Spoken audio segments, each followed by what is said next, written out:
Hello, I'm Jarrod Schilling, founder of the Business Technician here in Salt Lake City, Utah. Today we're going to talk about something that might surprise you. What small businesses can learn from one of the most prestigious institutions in the entire world, Harvard's Business School. Now I know what you're thinking. Jarrod, I own a plumbing business with 12 employees. What could I possibly learn from Harvard? But that's exactly why this is so valuable. The principles that built Harvard's reputation as an education powerhouse can be applied at any scale of business, and I'm going to show you how. Thanks to the epic book Radical Marketing by Glenn Rifkin and Sam Hill, we've got an inside look into how HBS built such a remarkable brand and reputation as being the best in the business in business schools. Let's dive into some of the strategies that Harvard Business School has used to stay elite in its category. The first strategy to cover is protecting brand integrity. One of the most powerful lessons from Harvard is their ability to say no to lucrative opportunities that do not align with their brand. The book describes a specific example where Dean Kim Clark rejected a highly profitable business opportunity with a large consulting firm. The firm wanted to use Harvard's executive education program to create an 8-week customized course schedule for entry-level employees. As Clark explained, if you ran the numbers, it was an absolute goldmine, but it would have been exactly the wrong thing to do. The program would have simply been a diluted version of Harvard's elite MBA program, rather than something that built faculty knowledge or provided an opportunity to work with company leaders on challenging problems. And this wasn't an isolated incident. When Harvard's executive education program began offering customized classes for individual companies in the mid-1990s, Clark insisted that these offerings not be dictated by financial gain. Each course had to build the faculty's knowledge base and provide opportunities for the faculty to work on difficult and challenging problems with these company leaders. If an assignment didn't result in a broader and deeper understanding of a particular business, it was completely rejected. The book notes that Harvard is so obsessive about its brand that it printed a 20-page brochure solely to advise people on the proper use of the Harvard Business School's shield logo. This extreme attention to brand protection extended to every aspect of the organization, including how phones were answered and the landscaping on campus. As marketing consultant and former faculty member Benson Shapiro put it, the brand is carefully nurtured and protected because people judge us by everything we do. How can local small businesses apply similar principles? A boutique graphic design studio might be offered a large corporate rebranding project that would bring substantial revenue. However, if they lack the proper experience, or it would stretch resources too thin and potentially damage their reputation for personalized creative work, saying no actually protects their brand in the long run. A local artisan cheese shop might be approached to carry popular processed cheeses that would sell quickly but contradict their focus on craft, small batch offerings. Declining preserves their distinctive market position and reputation. This type of selectivity isn't about being elitist.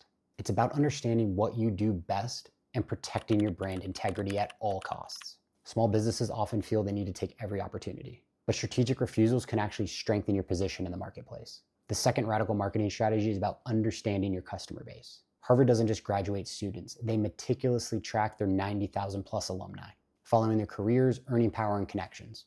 They understand that these graduates are both their product and their greatest marketing asset. The school hosts regular alumni events and ongoing touch points that keep their graduates connected to the brand decades after graduation. They measure their success not by rankings, but the success of their alumni 20 plus years after graduation. With alumni like Ray Dalio, Stephen Covey, Jim Koch, and Meg Whitman, their accolades speak for themselves in all lines of entrepreneurship and corporate success. Let's go over some examples of how this works in the world of small business. A local bakery could develop a simple system to track regular customers' preferences and reward customers for achieving purchasing milestones. They might notice that a particular customer always orders sourdough bread on Fridays and occasionally purchases specialty cakes for events. A loyalty program that acknowledges these patterns and proactively rewards customers creates deeper connections. A physical therapy practice could implement regular check-ins with past patients, not just for follow-up appointments, but to collect feedback on the recovery process. This data becomes invaluable for improving protocols and generating referrals. And it goes way beyond the standard automated emails we all get that we just delete. What's fascinating is that Harvard tracks not just who becomes their customer, but who doesn't. They follow up with the 10% of accepted students who choose not to attend Harvard to understand why. For your business, learning why potential customers choose the competitors can be just as valuable as understanding why they chose you. The last strategy we're going to cover is about utilizing strategic brand extensions. Harvard brilliantly extended their brand through complementary offerings like executive education programs and publishing. These extensions leverage their core expertise while reaching new audiences who couldn't attend traditional programs. The book reveals that Harvard's executive education program, which began in the 1940s with the Advanced Management Program, or AMP, has become the consumer brand extension, leveraging a complementary product line perfectly, generating growing revenue adding luster to the brand without diluting it. By 1997, this program alone generated over $50 million for the B School. Their flagship advanced management program charged $40,000 in tuition. Today, that number is $94,000 for a 9-week course, and the 160 seats are always filled every spring and every fall. While other schools aggressively marketed similar programs and customized courses, Harvard maintained strict standards. Courses would only be taught by B School faculty, not outside instructors, and had to bring executives to the Boston campus because the lure and power of the brand lay in the direct interaction between faculty and students. Beyond executive education, Harvard extended its brand through publishing. Under Dean John MacArthur, the B School consolidated various publishing activities into Harvard Business School Publishing in 1992. By leveraging the school's knowledge base through books, the Harvard Business Review, the world-renowned case studies, video content, and interactive multimedia, they found ways to reach audiences who lacked time or qualifications to get accepted to the business school. As Linda Doyle, president and CEO of the publishing unit, said, "This is an extension of the school's mission to improve the practice of management since we can't bring everyone to the campus.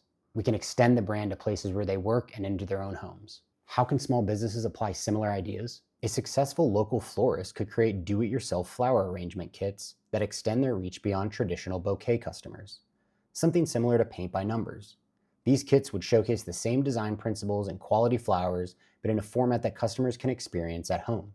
A small pet grooming business who specializes in full-service grooming could develop a line of specialized pet care products for their existing clients. This creates additional revenue streams while deepening client relationships and maintaining their pet care expertise positioning.